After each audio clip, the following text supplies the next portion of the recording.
ang kanyang layunin sa mundong ito ay manghikayat ng tao tungo sa kaligtasan. Kaya ang ating pong dapat pagsunod sa Panginoon ay gawin natin ang kanyang layunin na tayo'y makaabot at makaakay ng mga taong kasalanan tungo sa kaligtasan. Paano natin gagawin ito? Tignan natin ang banal na kasulatan, Mateo 9, versikulo 9 hanggang 13. Ito po ay mga osipi ng Biblia kung paano po natin sundan si Kristo sa kanyang mga yapak, na tayo din ay sumunod upang makaakay tayo ng mga tao tungo sa kaligtasan, tungo kay Kristo. Basahin natin verse 9 hanggang 13. Ganito ang sabi. Habang si Jesus ay naglalakad mula roon, nakita niya ang isang tao na tinatawag na Mateo na nakaupo sa tanggapan ng buwis. Sinabi niya sa kanya, "Sumunod ka sa akin." At siya ay tumayo at sumunod sa kanya. Basahin natin ang Biblia. Habang nakaupo siya sa may hapagkainan sa bahay, dumating ang maraming malilingil ng buwis at mga makasalanan at umupong kasalo ni Jesus at ng kanyang mga alagad. Nang makita ito ng mga Fariseo, sinabi nila sa kanyang mga alagad, "Bakit nakikisalo ang inyong guro sa mga maniningil ng buwis at mga makasalanan?" Ngunit, nang marinig niya ito, sinabi niya o kanyang sinagot, "Ang mga walang sakit ay hindi nangangailangan ng magagamot, kundi ang mga may sakit. Kaya humayo kayo at pag-aralan ninyo kung ano ang kahulugan nito. Habag ang ibig ko at hindi handog, sapagkat hindi ako pumarito upang tawagin ang mga matuwid, kundi ang mga makasalanan." Naparito si Kristo upang tawagin, hikayatin ang mga makasalanan tungo sa kaligtasan. Tayo po'y manalangin. Opo, Panginoon, kami po ay hindi ligtas ng aming Panginoong Jesucristo para makatakas lamang sa kaparusahan sa impyerno, kundi kami po ay niligtas upang magamit ninyo sa inyong kaharian. Bilang mga Kristiyano o mananampalataya, katungkulan namin na sundin ang utos ng Panginoon na kami rin po ay mag-akay ng mga makasalanan tungo kay Kristo upang sila man ay maligtas. Nawa nga po, sumibol sa aming puso ang hangaring ito, sapagkat totoo, Panginoon, ang unang palatandaan ng isang Kristiyano ay ang tumupad sa kalooban ni Kristo. At ang kalooban ni Kristo ay tawagin ang mga makasalanan. Ito ang aming dalangin sa pangalan ng Panginoon Hesus. Amen. Now, ang ating paksa ngayong gabi ay pag-aakay ng mga tao kay Kristo. Alam niyo, maraming Kristiyano na talagang iniingatan ang kanilang buhay, iniingatan na sila ay makitaan ng magandang pagtoo, ingat na ingat sila sa kanilang kasalanan na hindi ito lumabas, ang kanilang ugali, at maraming nagtatagumpay dyan, masabi talagang Kristiyano dahil sila ay mga mababait. Pero isang bagay ang hindi makikita sa maraming Kristiyano ay yung pagsunod sa utos ng Panginoon. Ang utos ng Panginoon ay hindi lamang tayo mamuhay sa ating katwiran, kundi upang gawin natin ang kanyang utos. At isa na rito ay ang pag-aakay po ng kaluluwa kay Kristo. Alam nyo, ganito tayo ng ganito, sa tuwing tayo magtitipon, wala tayong naakay, wala tayong nadadala. Anong silbi niyan? Anong mangyayari niyan? Tayo na lang ang masisiyahan sa ating kaligtasan? Iligtas na yung Panginoon hindi para mag-enjoy ng ating kaligtasan. Anong silbi ng ilaw kung walang mga tao makikinabang? Hindi ang silbi ng ilaw kung walang layunin upang liwanagin ang nasa kadiliman. Anong silbi ng ating pagiging Kristiyano bilang ilaw kung hindi natin ito iliwanag sa ating kapaligiran? Kaya itong paksang ito, masabi nating utos ng Panginoon, mag-akay tayo ng mga kaluluwa kay Kristo. At dito sa ating binasa, ipinapakita rito kung paano mag-akay ang Panginoon. Kung paano mag-akay ang Panginoon ng mga kaluluwa tungo sa kanilang kaligtasan. Mayroon ditong 4 na leksyon na dapat nating matutunan. Mga kapatid, hindi ang ating sarili ang iingatan natin. Tayo ay iniingatan ng Diyos upang ganapin natin ang kanyang kalooban. Ang kalooban ni Kristo, hindi siya naparito upang siya paglingkuran, kundi siya ay maglingkod. Iyon din ang ating layunin. Kaya dito, paano ba manghikayat si Kristo ng mga makasalanan tungo sa kaligtasan? Dito sa ating binasa, kung ating obserbahan, mayroong 5 leksyon na dapat nating makita. 4 na leksyon na dapat nating makita. Unang leksyon na dapat nating makita rito, si Jesus ay lumakad. No? Tingnan niyo ang sabi sa verse 9. Habang si Jesus ay naglalakad mula roon, nakita niya ang isang tao na tinatawag na Mateo na nakaupo sa tanggapan ng buwis. Sinabi niya sa kanya, sumunod ka sa akin, at siya ay tumayo at sumunod. Na alam natin ang context na karaan na itong si Jesus ay nais niyang siluin ng mga Pariseo. No? Nais siyang siluin. At sinabi na siya naglapastangan daw, bakit siya nakapagpapatawad ng kasalanan? Tanging Diyos lamang ang makapagpapatawad. Pero ito hindi pinansin ng Panginoon, siya ay nagpatuloy sa kanyang paglakad. Ano layunin? Upang hanapin at iligtas ang mga nililigaw. Kaya mapapansin natin dito, verse 9, habang si Jesus ay naglalakad mula roon, ano pong nangyari? Nakita niya ang isang tao na tinatawag na Mateo. Ito po ang unang dapat nating gawing hakbang na sumunod tayo sa yapak ni Kristo na dapat maisagawa yung ating pong paglakad. Hindi po tayo makakaakay ng mga taong wala kay Kristo kung hindi po tayo lalakad, kung hindi tayo hahayo, kung sa ating pansarili lamang ay hindi tayo maaring makapag-akay. Now, alam naman natin, ang utos ng Panginoon, yung principle sa Acts chapter 1 verse 8, nang sabi ng Panginoon, kayo'y magiging saksi ko simula sa Jerusalem, sa inyong tahanan, sunod sa Samaria, at sa lahat ng dako ng daigdig. Ibig sabihin, kung tayo po ay dapat mag-akay, una ang ating pamilya. Una ang ating pamilya. Nang tanong ko sa inyo, nakapagpahayag na ba kayo sa inyong pamilya? Sa inyong nanay? Sa inyong tatay? Para saan ba ang magkaroon tayo ng panampalataya? Para lang sa ating sarili? Hayaan ba natin sila na lumulubog sila sa kanilang kapamakan?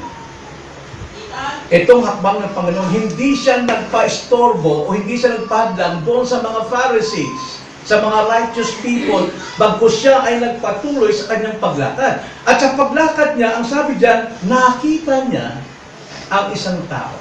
Hanggat hindi tayo mahayo, mga kapatid, dahil gusto natin ang ating pagiging Kristiyano ay pansarili lang natin, hanggang bahay lang tayo, hanggang compound lang, wala tayong makikita. Ang makikita lamang natin sa ating kapaligiran ay yung kanilang mga kapintasan, pero hindi natin sila makita bilang isang object para sila ay akayin kay Kristo. Utos ng Panginoon, baka hindi natin nalalaman, mayroon pong Great Commission ang Panginoon. Pag sabi pong Great Commission, pinakadakilang utos ng Diyos na iniutos sa bawat mananampalataya. Maaring iniingatan natin ang ating sarili na huwag tayong magkasala, maaring gusto natin maging matuwid, banal, pero isang bagay na hindi natin ginagawa ay yung dakilang utos ng Panginoon. Napakarami pong Kristiyanong ganun. No? Nananatili lang kanilang pagiging Kristiyano sa sarili. Sabihin lang, they are good Christian, pero disobedient to the Great Commission of God. Sila po ay dakilang Great Omission. Ibig sabihin, nagbawalang bahala. Kaya banggitin lang natin ang ilan. Mateo 28, 18. 19 hanggang 19 lang. Sabi ito, kaya sa paghayo ninyo, sabi ng Panginoon, humayo kayo. gawin ninyong alagad ang lahat ng mga bansa, bautismo ninyo sila sa pangalan ng Ama at ng Anak at ng Espiritu. Now, tignan natin yung proseso. Sa paghayo daw, no, gawing alagad ang lahat ng mga bansa. Na ibig sabihin, mahirap pong maging alagad yung lahat ng mga bansa. Kundi, sa bawat lugar, sa bawat bansa na kayo humahayo, na kayo'y nanghihikayat kay Kristo, may sasampalataya, gawin yung alagad. Ano? Gawin yung alagad ang lahat ng sasampalataya sa bawat bansa na inyong pinupuntahan. Now, bansa usapan dito eh. Ibig sabihin talagang sadyang humahayo ang mga alagad. At pagka sila po ay napaniwala na sila sumampalataya, ay kailangan silang bautismuhan. Kaya ibig sabihin mga kapatid, kung tayo po ay nag-aakay ng bisita o mga unbeliever, huwag nating titigilan sa isang invite lang. Sapagkat maaari sa unang imbita, naiinis sila. Tulad mo nung araw. Galit ka. No? Nagagalit ka. Kailangan sundan hanggang siya ay maging alagad at makita mong siya'y nabautismuhan. At pag siya'y nabautismuhan, ang sabi sa 20, at turuan silang sundin ang lahat ng mga bagay na iniutos ko sa iyo. Pag sila po yung nabautismuhan, ibig sabihin, kasama na sila sa grupo na kung saan tuturuan sila ng lahat ng itinuro ng Panginoon hanggang sa pagdating ng Panginoong Hesus. Yun po ang pagiging tagapamalakaya ng kaluluwa. Mark 16:15, ano pong sabi? Ganito, at sinabi niya sa kanila, sabi ng Panginoon sa mga alagad, humayo kayo sa buong sanlibutan at inyong ipangaral ang Ebanghelyo sa lahat ng nilikha. Now, ipangaral dyan, hindi nahulugang yung pulpit magpipreach, kundi ikalat ang mabuting balita. Hindi po sinabi dyan, humayo kayo sa buong bahay ninyo. Saan daw? Buong sanlibutan. Pag sabi pong sanlibutan, sa kapaligiran natin. Hindi naman ito, imposible namang buong daigdig nating sasakupin. Kundi, ang ating world, ang ating sanlibutan. Kung ikaw ay basketballista, anong tawag natin doon? Ano yung hilig niya? Ang daigdig niya ay basketball. Pero kung ang siya po ay isang artista, ang daigdig niya ay artista. Kung ikaw ay Kristiyano, dapat ang daigdig mo ay pagiging Kristiyano. Yan yung ang sanlibutan mo ay yan. So, dapat daw humayo tayo. At, sabi, ipangaral ang Ebanghelyo, i-share upang sila ay hikayatin. Luke chapter 24. Nakita nyo, dakilang utos ito ng Diyos sa mga mananampalataya. Luke 24:47. At ipangaral ang pagsisisi at pagpapatawad ng mga kasalanan sa kanyang pangalan sa lahat ng mga bansa. Mula sa Jerusalem, mula sa iyong bahay. Sabi diyan, kayo'y mga saksi ng mga bagay na ito. Utos ito sa atin. Ang masakit lang sa atin, lagi tayo nakatingin lang sa ating sarili. Saan ba tayo? Hindi naman masama yun. Kailangan yun. Pero nasusunod ba natin yung dakilang utos ng Panginoon na dapat tayo makapag-akay ng ibang mga tao?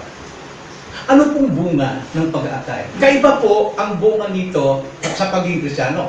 Sa iyong panampalataya, buhay na walang hanggan ang bunga. Right? Pero sa iyong pamumuhay Kristiyano, anong mapapala mo kung nandiyan ka lang sa bahay? Kung hindi natin tinutupad yung dakilang utos ng Diyos na dapat tayo mag-share upang tayo makaakay. Hindi mo masama na pag may kakilala ka, i-share mo. No? Pero ang utos dito, gawin alagad. Huwag mong titigilan hanggang hindi mo nadala ang taong yon sa Panginoon at makita mong siya ay nagpasakop talaga sa Panginoon. Kaya kung tawagin yan, bunga. Kayo ba'y may bunga na? Ang inyong pag-ibig. Siguro masasabi mong marami ka na naakay, pero sila ba'y naligtas? Sila ba'y nanatili?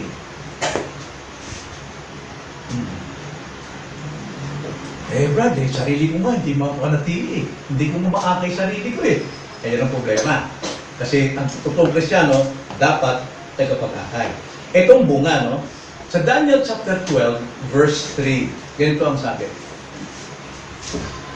Ang mga pantas o ang mga marurunong ay magniningning na tulad ng kaniningan ng langit. Bakit daw magniningning? May kaugnayan po ito sa pagpapatotoo, sa paghihikayat ng mga taong nasa kadiliman. Kaya kung marunong ka, magniningning ka tulad ng kaniningan ng langit. At ang mga nagpabalik ng marami sa katwiran, ibig sabihin, nasa kadiliman sila, inakay mo silang bumalik sa liwanag. Ang sabi dyan, at ang mga nakapagbalik ng marami sa katwiran ay parang bituin magpakilanman. Nakita nyo? Iba po yung maging Kristiyano ka dahil karapatan pagiging anak ng Diyos at buhay na wala hanggan.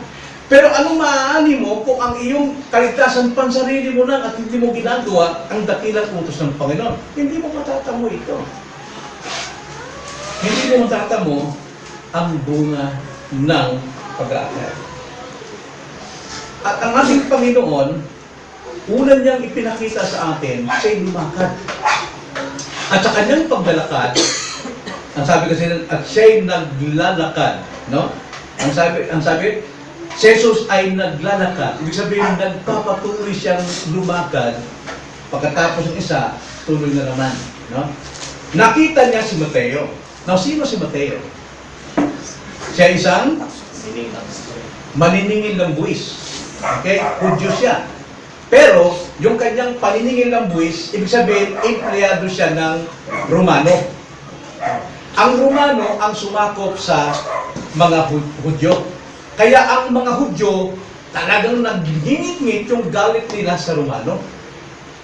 Di lalo pa kay Mateo, sapagkat si Mateo ay empleyado ng Romano, kakampi niya ang Romano. At naniningil siya ng buwis, nagpapasobra pa. Kaya itong si Mateo, talagang sinabi dyan sa ibang sulat ay si Levi, kinilala dahil sa kanyang pagiging pagkatao na siya'y kinapupuotan ng kapwa-tao. Kayo ba, nung hindi pa Kristiyano, lahat ba ng tao natutuwa sa inyo?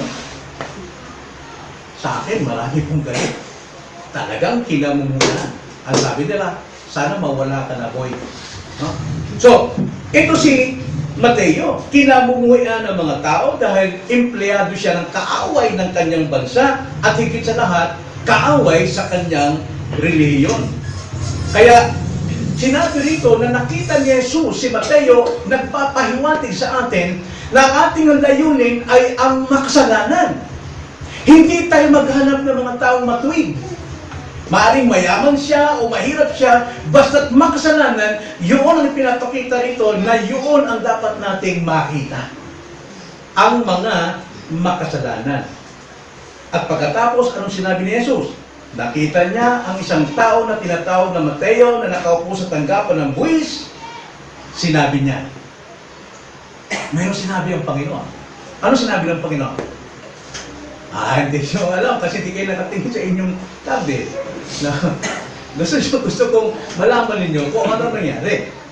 Ano sinabi ng Panginoon? Anong sinabi ng Panginoon sa kanya? Ha? Sumunod ka sa akin. At siya ay tumayo at sumunod sa kanya. Yung pong salitang at sinabi niya. Ibig sabihin, may sinabi ang Panginoon. Now, sa atin bilang mga Kristiyano, ito yung pinaka-turning point, no? Ang pinaka-sukdulan sa buhay natin bilang mananampalataya na mayroon tayong sasabihin doon sa tao. No? Mayroon tayong sasabihin.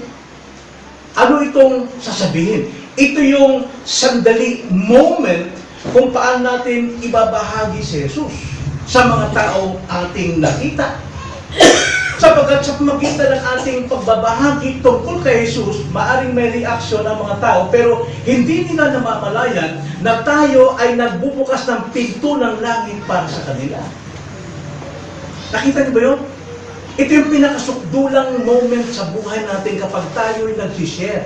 Sapagkat ang Panginoon mismo, nagbubukas siya ng pintuan ng langit upang siya ay tawagin at kailangan siyang maligtas. At paano siya maligtas? Paano siya magkaroon pananampalataya? Makarinig siya ng mabuting balita kay kanino? Si Kristo. Now si Kristo, sabi niya, halika, sumama ka sa akin. Si Kristo yun eh. Yung salita niya, narinig ni Mateo, walang pag-alilangan, powerful yun. Pero the same din sa atin, kapag tayo nangaral tungkol kay Jesus, makapangyarihan din yan. Romans 1:16, hindi ko ikinahiya ang mabuting balita sapagkat ito ay kaligtasan sa lahat ng sumasampalataya. Kaya nga, kapag tayo nagsishare ng mga tao, lumaban na siya at lumaban. Sapagkat yun talaga ang ugali ng isang tao makasalanan eh. Talagang sarado ang utak, pero hindi nila namamalayan, bumubukas ang langit para sa kanila dahil sa iyo. Kaya napakaganda, easy po na tayo po'y maging instrumento sa kanilang kaligtasan. At alam niyo ba, maaaring sarado puso niya, bato ang puso niya. Pero kapag ikaw ay nag-share tungkol kay Christ, alam niyo ba ang marinig ng tao yun? Hindi ang tinig mo. Kaninong tinig? Tinig ni Jesus sa kanyang kaibuturan ng puso. John 5:25. Ganito ang sabi, katotohanan sinasabi ko sa inyo, dumarating ang oras at ngayon na nga, na maririnig ng patay ang tinig ng anak ng Diyos at ang makarinig ay mabubuhay. Ganun ang kalagayan ng mga taong ating hikayatin. Patay sila sa kasalanan. Pero kagandahan dito, ang kapangyarihan ng salita ni Kristo, bumubuhay yan. Narinig nila, maring hindi ka maganda, mahusay mag-share, pero hindi ang mahalaga. Ang mahalaga, yung salita ni Kristo na iyong ibinahagi, yun po ang siyang magbubukas ng kanilang patay na puso. Kaya napakalaga ang mag-share ng ating Panginoon. So nakita natin dito na si Kristo ay lumakad, nakita si Mateo at siya'y nagsalita. No, pagka nagsalita naman tayo, dapat mayroon namang kagalakan, mayroong init, di ba? Habang tumama ka sa loto, sana ganoon ang damdamin natin. Pero kung lalamya tayo, alam mo, si Kristo ang tagapagligtas mo. Sige, tanggapin mo. Walang kwenta, no? Pero alam mo, si Kristo ang kailangan mo. Sa mga problema mong yan, kailangan mo si Kristo. Yung parang tao na tumama sa loto, pero hindi ko sinasabi tumayahin loto. Parang tumama sa loto, anong ugali, anong kilos ng tao yung palay ko maglulundag-lundag yun. Mga tao, bakit? Ano nangyari? Bakit? Ano nangyari? Interesado yung mga tao sa kilos mo, panunalita mo, na malaman kung ano yung balitang nasa iyo. Ano nangyari? Natagpuan ko si Kristo. Sana matagpuan mo rin. Si Kristo ang tumumbos sa ating kasalanan. Ang ating mga reliyon, hindi ang makapagtutubos. Si Kristo lamang ang makapagpapatawad ng kasalanan mo. Kailangan lang dito na meron tayong sasabihin na alam natin, naranasan natin kung gaano kasaya ang ating natanggap na katotohanan na si Kristo ang ating tagapagligtas. Pero kung magsishare tayo, alam mo, kumati ako eh. Siguro, subukan mo kung sa amin. Ganda sa amin eh. Marami kang maging kaibigan na hindi po gospel yung sinishare mo. Ang sinishare mo, kung gaano kahusay, ganda yung ating pagtitipon. Hindi yung makapagliligtas sa kanila. Marami pong naakay dahil maganda yung gawain, mayroong combo o mayroong maganda yung gwapo yung pastor o ano pa man, gwapo yung deacon o yung mga worker. Marami pong ating ganyan. Maganda ang music. Pero mas maganda na sila ay maakay mo dahil nakapakinig sila ng tinig ni Kristo na ipinapangaral mo. May sinisip. So anong unang dapat natin gawin tulad ni Kristo? Lumakad tayo. Mga kapatid, tatanda tayo dito. Wala pa tayong bunga. Kaya sabi ng Panginoon, kung kayo ay nasa angkin at ang salita ninyo, layunin talaga ng Diyos na kayo magbunga at ang bunga ninyo ay manatili. Manatili. Ikalawa, ano bang mapapansin natin sa verse 10? Tingnan sa verse 10. Habang nakaupo siya, nakita natin dito na si Mateo sumunod kay sa Kristo. Sa palagay nyo, saan sila punta? Sa bahay mismo ni Mateo. Siguro, inayayahan ni Mateo. Dahil sa kasabihan niya, narinig ko ng pangalan ng Jesus. Ngayon, personal po siyang nakilala. At inayayahan niya akong sumunod sa kanya.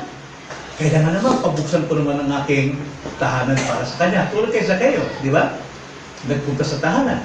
Ngayon, ang Panginoon, siyempre, napakaganda po para sa atin, ang bahay natin ay nagagawang pulpito ng Panginoon. Na doon, mangangaral o ipapangaral ng kanyang salita. Kaya naman, ang Panginoon, sumama rin. At sa katuwaan nitong si Mateo, naghanda siya.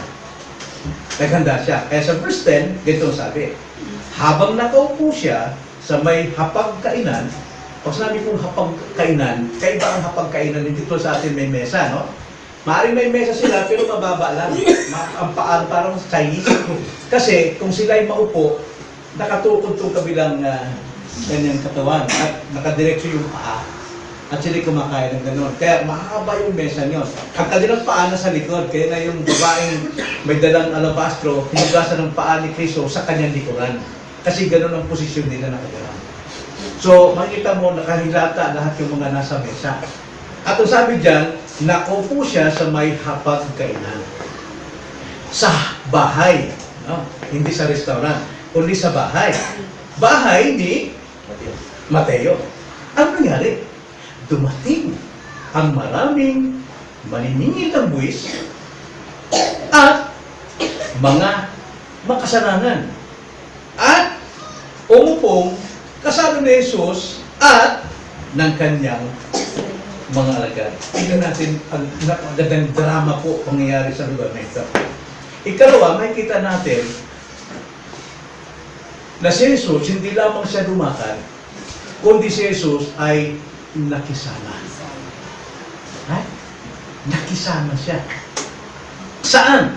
Sa mga maniningil ng buwis at sa mga makasalanan. Kailangan natin to mga kapatid, ang pakikisama. Hindi tayo makikisama sa ating mga kaibigan o mga tao para makipag-basketball sa kanila, para makipag-inuman sa kanila. Hindi. Tayo'y makikisama sa layuning maakay sila kay Kristo para sila ay maligtas. Now, sino ang nag-invite kaya sa mga maraming maniningil ng buwis na ito at maraming makasalanan? Pariseo kaya? Ha?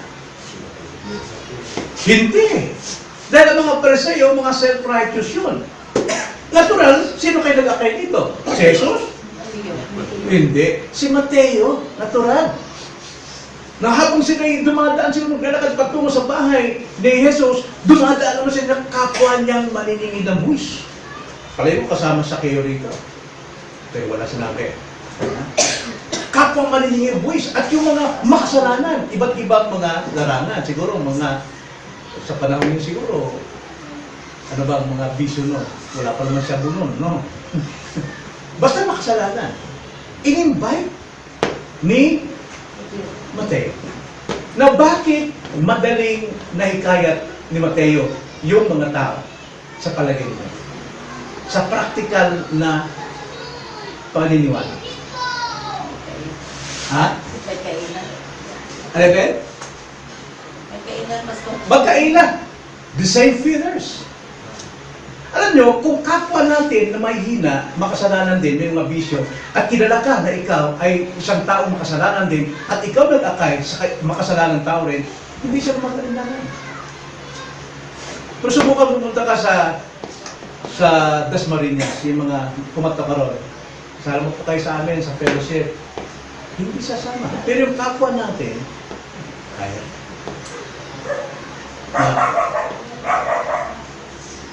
Dito, pinapakita sa atin ng Panginoon na siya, si Jesus mismo, ay nakisama sa mga maniningil ng buwis at mga makasalanan. Ito yung nagpapakita sa atin ng pakikipagkaibigan. Si Jesus ay kaibigan ng mga makasalanan. Kaya sa mga awit natin, si Jesus ang kaibigan. Di ba? Jesus is our friend. Dahil tayo ay mga makasalanan. Si Pablo din. Alam mo si Pablo, anong buhay ni Pablo noong una? Inuusig niya lahat ng Kristiyano. Pinabibilanggo niya, matanda, bata, wala siyang awa. Talagang pinakukulong niya, pinahirapan. Hanggang sa siya mismo saksi sa kamatayan ni Stephen. At yun ang dayon niya, pinagpapatay yung mga Kristiyano. Pero nung siya naging Kristiyano, alam niyo ang nangyari? Isa siyang Fariseo, isa siyang miyembro sa Sanhedrin. Talagang mataas siya sa relihiyon. Pero hindi niya ginamit yun para makaakay.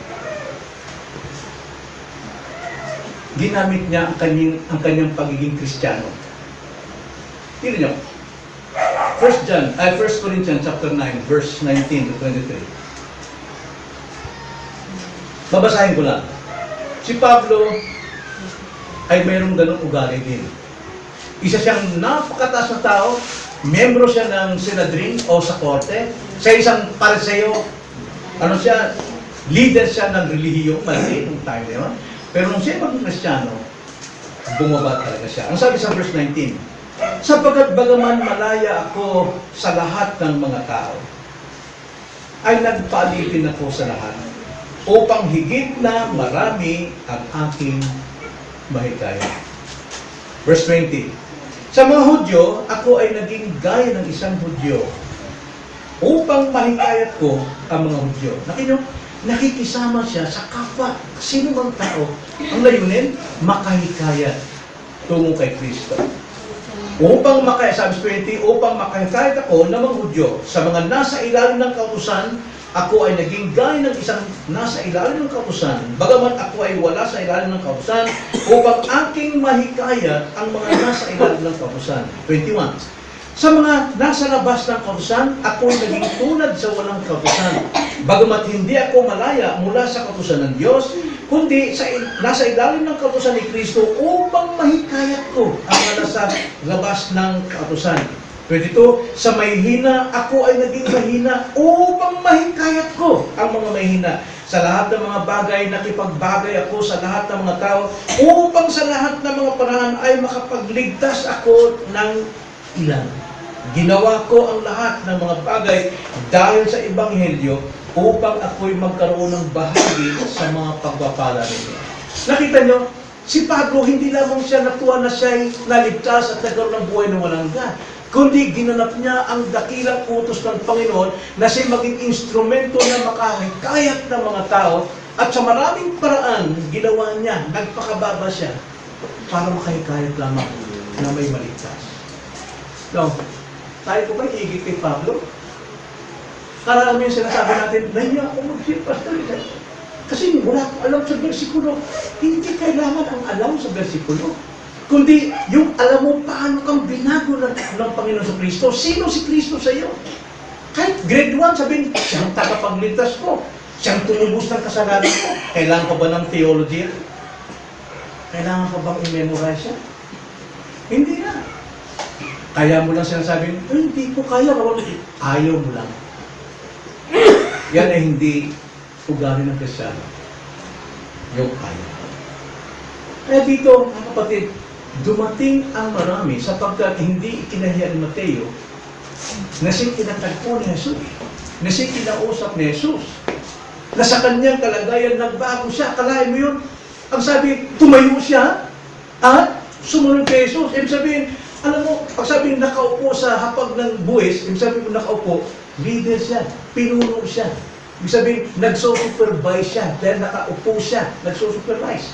Pero tawagin siya ng Panginoon, agad siyang tumayo, iniwan lahat yung kanyang pakinabang. Iniwan niya para sundin lamang ang tawag ni Kristo. Sumunod siya. At dahil dyan, kitang-kita mo naman, marami siyang naatay. Alam niyo, mayroong ng principles dito nang sabi niya, ito yung ginagawa ng mga business na yung principles na 1 plus 1 equals 2, 2 plus 2 equals 4, sunod, 4 plus 4 equals 8, 8 plus 8 equals 68. Ano ba yan?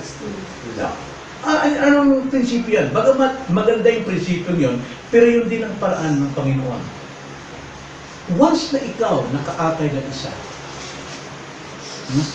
pag nakaakay ka ng isa at yan ay napapanatili mo dahil sa iyong pagtitiis, sa iyong pagtsatsaga, marahil sa mahabang panahon, yan ay magiging matibay na Kristiyano tulad mo. Ngayon, dahil siya naging matibay, dalawa na kayo. At kung magpapatuloy tayo sa gawain, na kayo dalawa na, makaakay ng tig-isa, ilan na? Apat na. At napatibay mo yung apat, at naghikayat muli, ilan na? Puno na tayo rito, mga kapatid. Kailangan na bumili na sili ng mga kuwan. At saka maglalagay na ng bubong doon. Pag umulan, mababasa sila. Kawawa naman. Pero kung manatili tayo ng ating pang-Kristyano, pang-sarili na natin, isa pamilya natin din natin maakay, nandito na yung gawain, hindi pa maakay, paano mangyari yan? Natutuwa tayo na we are Christian. No? Na sumusunod sa kalooban ng Diyos, wala na yung aking bisyo, pero great commission ng Panginoon, hindi natin nagagawa. Di ba? Ito si Jesus, nagkaroon siya ng isang mananampalataya. At si Mateo, nag-multiply. Marami siyang naakay. Dahil dyan, pinakita rito na si Mateo din ay nakisama sa kanyang kapwa makasalanan. Pero hindi gumagawa ng kasalanan. Si Jesus din nakisama. At ikatlo, hindi lamang si Jesus lumakad, hindi lamang si Jesus nakisama. Alam nyo, pangatlo, sa verse 11, anong papansin natin dyan? Sa verse 11. Ang sabi sa verse 11, nang makita ito ng mga Pariseo, sinabi nila sa kanyang mga alagad, bakit nakikisalo ang mga iyong guro sa mga maninilin ng buwes at mga makasalanan? Anong nakikita natin? Anong pinito natin dito? Una, si Jesus ay lumakad. Ikalawa, si Jesus ay nakisama. Ikatlo, si Jesus kinalaban. Huwag yung isipin masarap ang mag-share, ang manghikaya. Tiyak, makakasalubong kayo ng kalaban. At ito ang dapat natin i-expect at ingatan na huwag tayong makatisod. Karamihan sa atin, kapag tayo po ay na-insulto na ng ating rakay, nagsasalita na tayo ng masakit. Pinamumukhaan na natin, bakit ikaw? Sino ka? Buti nga, inaakay ko to sa pagiging Kristiyano, ikaw ano? Masama ka. Imbis na tayo yung makakaakay, nakakapatisod tayo. Kaya sila, tumitigas ang puso. Yan! Yung mga tao yun, kilala ko yan. Mga hari-hari yan. Sino pa maakay natin? So ito yung dapat nating ingatan, na huwag makatisod sa ating kapwa. Now, sino yung kumakalaban dito? Jesus. Pariseo. Now, ano nga ang Pariseo? Sino nga sila? Sino nga ang Pariseo? Ano natin pinag-aralan ito? Mga Pariseo, sila yung mga leader ng relihiyon, ng Judaismo. Kumbaga sa ating panahon, sila yung mga bigating mga pari. Okay? Mga leader ng relihiyon. At sila, kung tawagin Pariseo, ibig sabihin dyan, sila yung mga hiwalay. Banal sila. Ibig sabihin, sila ay righteous.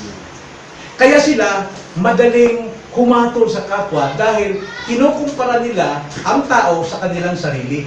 Matuwid sila. Sinusunod nila lahat ng sinasabi ng relihiyon. Lahat ng bawal, sinusunod nila. Pero yung mga taong yun, hindi. Kaya sabi nila, mga maniningil na buwis kayo, mga makasalanan kayo. Ito yung kalaban ni Jesus Christ. Pagdating po sa paghihikayat natin, kalaban natin yung mga taong nagmamatuwid sa kanilang sarili. Mga nagmamalinis sa kanilang sarili. May mga relihiyon silang pinahawakan at kanilang ipinapahayag na ang relihiyon nilang tama. Kung hindi ka kabilang sa aming relihiyon, ikaw ay mapapasa impyerno. Yan ang kadalasang kalaban ng Panginoon. At ito yung mga taong religious sila, pero actually, sila yung nagsasara ng pintuan ng langit. Tingnan niyo, sabi sa Mateo 23, 13. Talagang nirebuke ng Panginoon ang mga Fariseo ito.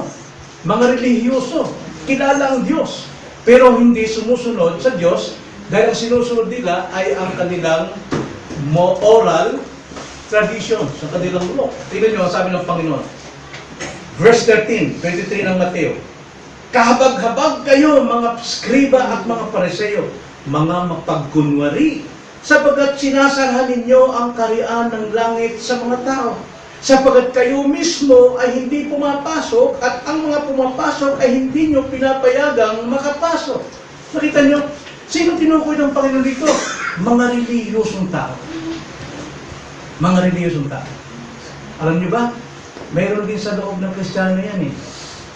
No? Huwag mo nang sisilingan yan, huwag mo nang ikain yan, masama talaga yan. Matigas ang puso niyan, ako. Di ba? So anong tingin natin sa sarili natin? Righteous. Matuwid tayo. E ang layunin ni Kristo, hanapin ang mga kasalanan. Kaya nga doon siya nakikisama sa mga kasalanan. At alam niyo ba itong mga relihiyosong ito? Sino yung masasigasin? May inggit ka talaga sa kanilang husay. Husay ng panalita, husay ng pag-inganyo ng tao para sila ang mga tao kanilang madadala ay makasama sa kanilang relihiyon. Ang sabi ng Panginoon sa verse 15, doon din sa Matthew 23. Verse 15. Ang sabi ng Panginoon, kahabag-habag kayo mga eskriba at mga Fariseo, mga mapagkunwari, na sapagkat nilalakbay ninyo ang dagat at ang lupa upang magkaroon ng isang mahikayat, at kung siya'y mahikayat na, ay ginagawa niyo siyang makalawang ulit pang anak ng impyerno kaysa sa inyong mga sarili. Kita niyo? Ngayon, kung tayo po'y mananahimik, tayo yung nakakaroon ng katotohanan, kaya natin maraming maakay, maaaring pati anak mo maakay nito mga tao nito. At sasabihin nyo, hindi ba Christian yung anak ko eh. Ibang alay yung church nila. Yun ang problema eh. Ba't kailangan maging iba ang panampalataya ng inyong kamag-anak sa loob ng bahay? Gayong dapat panindigan natin ang ating pananampalataya. Nakamit naman ngayon sa bahay eh, si tatay ibang reliyon, si nanay iba rin. Mga anak iba-iba rin. Magulo yun. Magulo talaga. Wala itong kapayapaan. So, kaaway ng Panginoon ay Pharisees. At maging sa loob ng iglesia, kaaway ng Panginoon yung mga mapagkunwari at mga self-righteous, matuwid sa kanilang sariling bangata. At ang target nitong mga self-righteous nito, alam niyo ba? Yung mga tapat sa Panginoon. Sisirain nila ang puso ng mga tapat na ito para paniwalaan siya. No? Yun yung nangyari sa Acts chapter 20, verse 28, yung kabinibilan ni Pablo sa mga pastor sa Ephesus, mag-ingat kayo sapagkat sa inyong mismong grupo lalabas ang lobo. Hihikayatan nila yung mga mananampalataya para sumunod sa kanila. Kaya mag-maingat na kayo kung mayroong matin sa atin ng mga sabi Christian, pero nagsishare sila ng ibang aral, tigilan niyo. Sabi, Brad, huwag mo i-share yan. Kasi labag yan sa amin. Hindi yan tama. Huwag natin bigyan ng pagkakataon na makapagkalat siya ng doktrina na hindi tama. So, yan po ang dapat nating makita. Una, si Jesus ay lumakad, si Jesus ay nakisama, si Jesus ay kinalaban. Meron tayong kalaban. Mismong sarili nating sambahayan, kalaban natin. Pagdating sa totoong pananampalataya. Then pang-apat, panghuli, dapat nating matutunan, verse 12 hanggang 13. Ngunit nang marinig niya ito, sino nakarinig? Si Jesus. Ay sinabi niya, ang mga walang sakit ay hindi nangangailangan ng magagamot, kundi ang mga may sakit. Na gusto kong basahin ito, itong 12 nito, sa ibang salin ng Tagalog, PPV, Today's People Version. Ganito pagkakasabi. Narinig ito ni Jesus at siya ang sumagot. Kasi nakita yung magtanong yung mga Pariseo, kanino? Sa mga alagad. Kasi gusto nilang sirain ang kredibilidad ni Jesucristo na nasa puso ng mga alagad. Mag-iingat tayo dyan. Maraming lalapit sa'yo, magagaling sila magturo, magagaling silang paliwanag. Hindi para ikaw ay ligtas, kundi sila ligtas sa iyong kaligtasan. Kaya si Jesus ang sumagot. Ang sabi ng Panginoon, ang mga may sakit, ang nangangailangan ng manggagamot, hindi ang mga walang sakit. So, ano ibig sabihin nun? Kaya ang Panginoon, nakisama sa kanila, dahil ang mga tao ito, may karamdaman. At ang karamdaman nila, hahantong sa kamatayan sa impyerno. At kayo, mga mapagkunwari, kayong nagmamapil sa inyong sarili, kayo walang sakit sa inyong tingin. Kaya ako, hindi para sa inyo. Ang tanging may sakit lamang ang nangangailangan ng manggagamot. So ano napansin natin, ikapat? Si Jesus ay nakikinig. Nakikinig. Hindi ka nag-iisa kapag ikaw ay mayroon kausap. Itong dapat nating panaligan na sa tuwing tayo ay nagsishare, sa tuwing tayo ay nangikaya ng mga tao na ating kunin sila sa kadiliman ng kasalanan, puno sa liwanag. Huwag mo sabihin nag-iisa ka. Huwag mo sabihin nahihiya ka. Nakikinig ang Panginoon. Nakikinig ang Panginoon. Huwag masiraan ang loob. Sabi nga, Matthew chapter 10:26, huwag kayong matakot sa kanila. Sapagkat, hindi sila nakakapatay ng katawan. Maaari sila makapatay ng katawan, pero hindi sila makakapatay ng iyong kaluluwa. Dapat matakot sila, o kayo, sa Diyos, na nakakapatay ng katawan at kaluluwa. Huwag silang katakutan. Narinig sila ni Jesus, kung ano yung mga pinagsasabi nila, kung ano yung mga paghahatol nila, dati yung panahon sila ay haharap sa hukuman ng Panginoon. Kaya, ang aral dito, asahan nyo palagi, na sa inyong pag-share, sa inyong pag-aakit doon sa iyong anak o kamag-anak, kaibigan, sa inyong bahay, mayroong kapalapan sa iyo. Pero, huwag kang mawalan ng pag-asa dahil tiyak mayroong maniniwala sa iyo. Alam tulad kay Mateo? Nakikita ko nito eh. Si Mateo, matagal na siyang nandun sa kanyang trabaho. Alam niyang masama dahil kitang-kita niya sa kanyang kababayan, talagang minumura siya, sinusumpa siya. Alam niya na hindi siya karapat-dapat.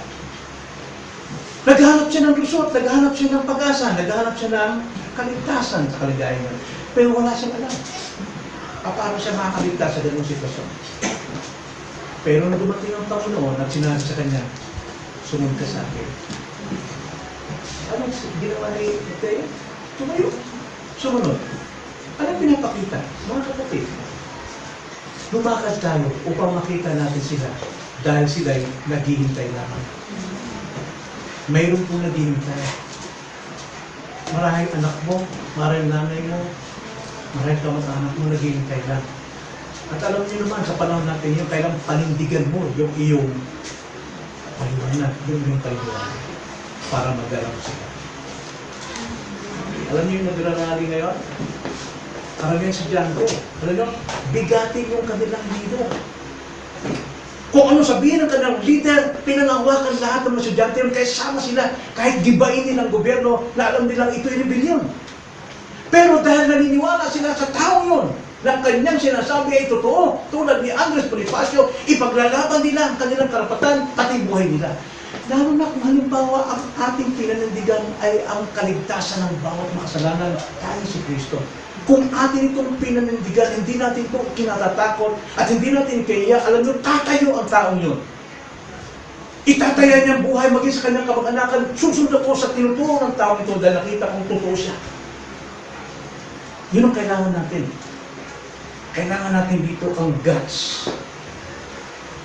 Paano mo pinanindigan ang iyong pananampalataya? So, kung agad. Una, ipako lagi sa isipan natin. Kapag tayo po ay humahayo para hanapin natin yung mga tao, tanda natin palagi ang layunin natin? Ano bang layunin natin? Bakit tayo naghahanap ng mga taong mahikayat natin? Kaligtasan. At kapag kaligtasan ang ating layunin sa bawat taong ating makakausap, kasama natin ang Diyos. Kasama natin ang Diyos. Marahil ngayon, tumatanda na tayong Kristiyano, pero tanong, mayroon ba tayong atay na? Nanatili ba sila? So kung para magawa natin yan, alam nyo, kailangan din natin gumawa ng tulay. Sa dating mga barkada, sa dating nating kaibigan, o sa mga kaibigan na to, mga tao na sa paligid, gumawa tayo ng tulay. At ang tulay natin, tayo mismo. Makipagkaibigan, makisama, pero hindi makipagkompromiso sa kanilang mga kasalanan. Kung di makisama. Hindi porque may inuman, doon ka mag-share. At sa upo ka. Bakit ka nandyan? Nakikisama lang ko rito. Baka sakaling maakay ko. Mga bangag yun. Hindi maniniwala yun. Pagtatawa ng kalama. Maliban na lang kung ang Diyos mismo ang kumilos sa kanyang puso. Dahil ito yung nangyari kay Pastor Timmy sa Inupakan. Yung pastor ngayon. Kasi yun, ginagawa ng pulutan yung Bible. Pero nung mag-share kami, dahil dinidiskusyon niya ako, didibatiin niya ako, pero hindi ako nagpagdabati. Sabi niya, no, kabisado kong Biblia. Tingnan namin, ito. Kilala ko na ang Diyos. Nasa kamay ko ang Diyos, sabi niya. Sabi ko lang sa kanya, Lord, mari kilala mo ang Diyos at nasa kamay mo ang Diyos. Pero ang tanong ko sa iyo, ikaw ba ay nasa kamay ng Diyos? Tumigil siya ron, para siyang napako, para siyang nabuhusan ng malamig na tubig. Eh, makalipas ang 3 araw, mayroon kaming crusade, kaming dalawang mag-asawa. Ako talang gitara, siya kanta, lead, song leader. Daming tao. Pagkatapos, may altar call pa rin. Alam mo kung sino ang unang lumapit sa altar? Si Timmy, kasama asawa at mga anak. Karga-karga niyo. Bakit? Ang Diyos ang bukas ng kanyang puso, bagaman sila sila. Pero hindi ko sinasabi na rule yun, na pwede ka mag-share sa mga lasing. Sadyain mo doon makikisama ka, uminom ka na rin kahit pamisa-misa. Hindi tama yun. Hindi ganun ginawa ni Pablo. Kundi sa mga magpapakumbaba, naging mabaga palalo si Pablo para marami siyang mahikaya sa kaligtasan.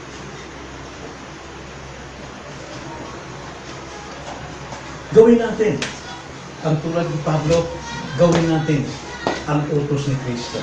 Alam nyo, kung ating gagamitin yung technique na yon ng business, parang kung tawagin yan, networking.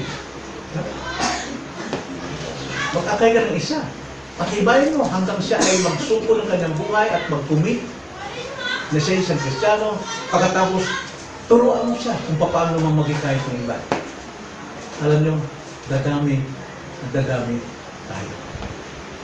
Sa tuwing darating tayo dito, hindi mo lang titignan, sino kayo nandiyan? Paano kung wala si ganito? Ha? Katulad ngayon kami, pupunta kami rin si Mama Nalakater ko. Wala si Remy, wala si Nita, wala si Das. Minsan wala si Raseni, wala si Rowan. Sabi niya, di ba rin, naman siya yan? O, si Steven, nandiyan naman eh. Sabi ko, oh, sige, tuloy tayo. Na, alam niyo, hindi tayo mag-isip na gano'n kung tayo mismo nag-aakay.